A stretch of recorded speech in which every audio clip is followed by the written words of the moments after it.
Assalamualaikum warahmatullahi wabarakatuh. Perkenalkan saya Nurhani. Seperti biasa, pada video kedua kali ini saya akan membahas mengenai statistika, yaitu tugas kedua dari mata kuliah praktikum statistika. Langsung aja, apa aja sih yang bakal aku bahas? Yang pertama adalah pengertian dari nilai rata-rata, median, dan modus. Lalu kedua ada perhitungan dari rata-rata tunggal dan rata-rata berbobot. Lalu keuntungan dan kelebihan masing-masing pusat data tersebut. Lalu ada menghitung dan menginterpretasikan rentang atau range, rata-rata deviasi, varians, dan standar deviasi data tunggal. Dan yang terakhir adalah keuntungan dan kerugian dari masing-masing ukuran dispersi tersebut. Lanjut aja. Yang pertama adalah pengertian rata-rata median dan modus. Yang pertama adalah rata-rata atau mean. Mean atau istilah lainnya nilai rata-rata adalah jumlah keseluruhan data dibagi banyaknya data atau datum. Lalu yang kedua adalah median. Median atau nilai tengah adalah pemusatan data yang membagi suatu data menjadi setengah atau 50% data terkecil dan data terbesarnya. Syarat utama untuk menentukan median adalah dengan mengurutkan data-data yang ada. Lalu yang terakhir adalah modus. Modus adalah ukuran pemusatan data yang berupa frekuensi terbesar munculnya data yang sama. Lanjut, yang pertama selanjutnya adalah rata-rata tunggal. Nah, mean data tunggal atau nilai rata-rata tunggal ini bisa kita lihat rumusnya, yaitu X bar sama dengan X1, X2, X3, dan seterusnya dibagi N dengan keterangan X bar adalah nilai rata-rata, X1, X2, dan seterusnya adalah datum ke-1, ke-2, dan seterusnya. Dan N adalah banyaknya datum. Bisa seperti contoh, misalnya pada data nilai hasil ujian matematika diperoleh data 85, 65, 70, 72, 80, 95, 45, 60, 45, dan seterusnya. Nah, banyaknya data ini adalah sebanyak 20, lalu kita total nilainya menghasilkan nilai sebanyak 1451. Cara menghitungnya adalah nilai rata-rata sama dengan 1451 atau total nilai tadi dibagi 20. 20 adalah banyaknya datum, maka dapat ditemukan nilai rata-rata tunggalnya, rata-rata dari perhitungan data tunggal yaitu 72,55. Selanjutnya, rata-rata berbobot. Contoh, dapat kita ambil contoh untuk rata-rata berbobot ini atau rata-rata tertimbang. Sebuah perguruan tinggi membuka penerimaan mahasiswa baru. Dalam penerimaan tersebut, perguruan tinggi tersebut melaksanakan ujian masuk untuk calon mahasiswa baru. Calon mahasiswa baru diwajibkan mengikuti tes kemampuan 3 mata pelajaran, yaitu matematika, Inggris, dan pengetahuan umum. Untuk memberikan penilaian yang lebih baik, perguruan tinggi tersebut membobot setiap mata pelajaran yang diujikan, yaitu matematika diberi bobot 50, bahasa Inggris 30, dan pengetahuan umum 20. Setelah ujian dilaksanakan, seorang calon mahasiswa baru mendapatkan nilai sebagai berikut. Matematika 65, bahasa Inggris 70, dan pengetahuan umum 80. Berapakah nilai rata-rata calon mahasiswa tersebut? Nah, perhitungannya adalah diketahui bahwa penilaian bersifat berbobot. Oleh karena itu, perhitungan nilai mahasiswa tersebut menggunakan rumus rata-rata tertimbang. Dengan menggunakan rumus rata-rata tertimbang, maka perhitungan nilai mahasiswa tersebut adalah sebagai berikut. X bar sama dengan dalam kurung 65 dikali 50 ditambah 70 dikali 30 ditambah 80 dikali 20, lalu dibagi 50, 30, dan 20. Nah, 50, 30, dan 20 ini merupakan bobot yang sudah ditentukan oleh universitas tadi. Nah, hasilnya adalah 6.950 dibagi 100 sama dengan 69,5.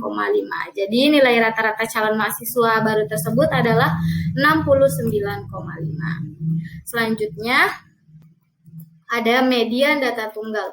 Nah, cara mengurutkan data tunggal tersebut atau median melalui rumus data tunggal, caranya adalah kita mengurutkan terlebih dahulu data yang ada atau banyaknya datum diurutkan dari mulai data datum paling kecil hingga datum paling besar nilainya. Kita dapat ambil contoh seperti hasil nilai ujian matematika tadi, yaitu dapat kita urutkan dari nilai datum paling kecil 35 sampai paling besar yaitu 95. Nah, jumlah datum ini genap yaitu 20. Artinya kita mengambil nilai tengah nilai paling tengah yaitu 75 dan 80. Namun ketika misalkan datumnya itu ganjil, maka kita hanya mengambil satu nilai di pertengahan saja. Karena ini genap, kita dapat ambil nilai tengah yaitu 75 dan 80. Caranya adalah menjumlahkan antara datum 75 dan 80 lalu dibagi 2 sehingga rata-ratanya adalah 77,5. Nah, 77,5 ini hasil dari 75 ditambah 80 dibagi 2. Lanjut, yaitu kelebihan dan kekurangan dari mean, median, dan modus. Kelebihan dari mean ini atau nilai rata-rata yaitu rata-rata lebih populer dan lebih mudah digunakan. Dalam satu set data, rata-rata selalu ada dan hanya ada satu rata-rata saja. Dan yang ketiga adalah dalam perhitungan selalu mempertimbangkan semua nilai data. Nah, yang terakhir, kelebihannya adalah tidak peka terhadap penambahan jumlah data. Lalu kelemahannya, yang pertama, sangat peka terhadap data ekstrim. Jika data ekstrimnya banyak, rata-rata menjadi kurang mewakili atau representatif. Lalu yang terakhir adalah tidak dapat digunakan untuk data kualitatif. Nah, selanjutnya kelebihan dan kelemahan dari median. Kelebihannya adalah tidak dipengaruhi oleh data ekstrim, dapat menggunakan untuk data kualitatif maupun kuantitatif, dan yang ketiga adalah cocok untuk data heterogen. Lalu kelemahannya adalah tidak mempertimbangkan semua nilai data, kurang menggambarkan rata-rata populasi, dan peka terhadap penambahan jumlah data. Yang terakhir adalah modus. Kelebihan dari modus adalah tidak dipengaruhi oleh data ekstrim, cocok digunakan untuk data kuantitatif maupun kualitatif, dan kelemahannya adalah modus tidak selalu ada dalam satu set data. Kadang dalam satu set data terdapat 2 atau lebih modus. Jika hal itu terjadi, modus menjadi sulit digunakan. Lalu, kurang mempertimbangkan semua nilai, dan terakhir adalah peka terhadap penambahan jumlah data. Lanjut, selanjutnya ada rentang atau range. Untuk data tidak berkelompok, rentang atau range, jarak atau kisaran nilai merupakan ukuran paling sederhana dari ukuran penyebaran. Jarak merupakan perbedaan antara nilai terbesar dan nilai terkecil dalam suatu kelompok data, baik data populasi atau sampel. Semakin kecil ukuran jarak menunjukkan karakter yang lebih baik karena berarti data mendekati nilai pusat dan kompak. Jarak dapat kita lihat rumusnya, jarak atau range sama dengan nilai terbesar dikurangi nilai terkecil. Contoh berikut adalah laju inflasi dari negara Indonesia, Malaysia, Thailand. Hitunglah jarak atau range-nya. Nah, cara perhitungannya adalah, di sini kita bisa tahu Indonesia pada tahun 2002 memperoleh data laju inflasi sebanyak 10, lalu 2035, 2046, 2005, 17, dan terakhir 2006 adalah 6.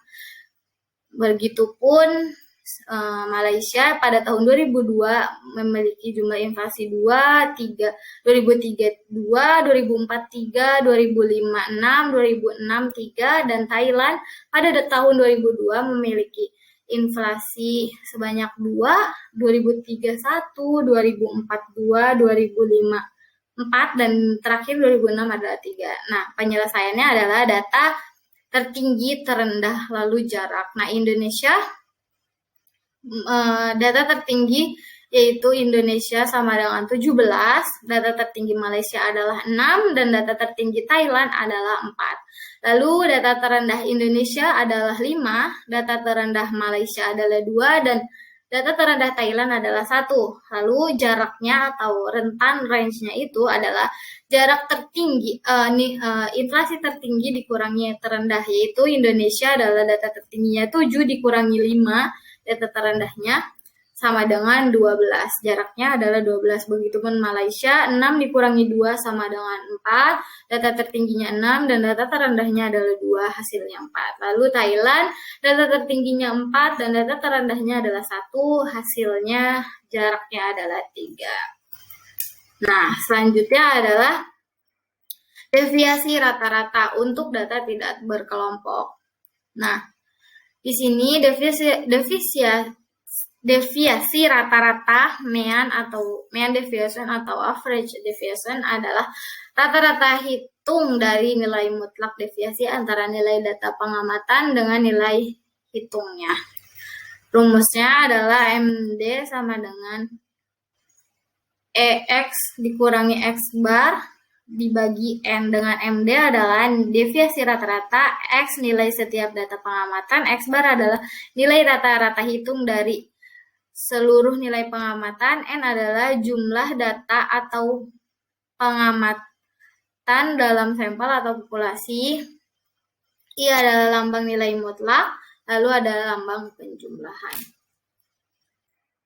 Lalu varians dan standar deviasi. Untuk data tidak berkelompok, varians dan standar deviasi adalah sebuah ukuran penyebaran yang menunjukkan standar penyimpangan atau deviasi data terhadap penyimpangan rata-ratanya.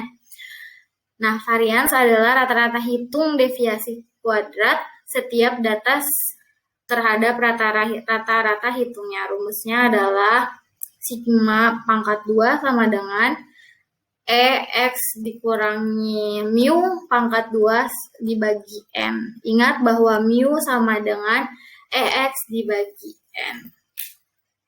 Nah, varians dan data standar deviasi. Varians adalah rata-rata hitung deviasi kuadrat setiap data terhadap rata-rata hitungnya. Nah, seperti tadi rumusnya bahwa sigma pangkat 2 adalah varians populasi. Sigma merupakan huruf Yunani dibaca to.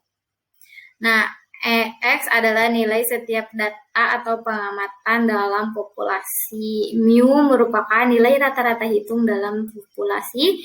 N jumlah total data atau pengamatan dalam populasi, dan E merupakan simbol operasi penjumlahan. Selanjutnya adalah varians dan data standar deviasi. Standar deviasi adalah akar kuadrat dari varians yang menunjukkan standar penyimpangan data terhadap nilai rata-rata. Rumusnya adalah sigma sama dengan akar dari EX dalam kurung X minus mu atau to pangkat 2 dibagi N.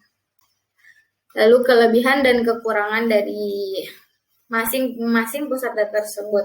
Range memiliki kelebihan dapat digunakan dalam waktu singkat untuk menggambarkan penyebaran data. Lalu kekurangannya adalah sifatnya labil dan kurang teliti karena tergantung nilai ekstrimnya. Lalu yang terakhir adalah tidak memperhatikan distribusi yang terdapat dalam range itu sendiri. Lalu yang kedua ada deviasi rata-rata, memiliki kelebihan tidak terlalu dipengaruhi oleh nilai besar atau kecil. Yang kedua adalah seluruh pengamatan digunakan dalam perhitungan. Dan yang ketiga adalah nilai absolut agak sulit digunakan. Dan kelemahannya adalah semua nilai mutlak dari deviasinya yang bernilai plus dan minus diabaikan dengan artian semua nilai yang ada di nilai positif atau plus. Yang terakhir adalah varians, memiliki kelebihan atau keunggulan analisis varians, yaitu mampu melakukan uji perbandingan untuk banyak variabel. Tujuan dari analisis varians adalah untuk menemukan variabel independen dalam penelitian dan menemukan bagaimana variabel tersebut berinteraksi dan mempengaruhi tanggapan atau perlakuan. Dan varians ini memiliki kelemahan, yaitu apabila terdapat perbedaan antara kelompok yang dianalisis, letak perbedaannya tidak diketahui apakah antara A dan B atau B dan C, A dan C, dan seterusnya. Selain itu, analisis varians memerlukan paling sedikit 2 kali pengulangan, bahkan 4 kali lebih baik. Nah, mungkin itu aja yang dapat saya jelaskan pada video kali ini untuk tugas kedua ini. Dan terima kasih yang sudah menonton dan saya sudah memenuhi tugas kedua ini. Terima kasih. Wassalamualaikum warahmatullahi wabarakatuh.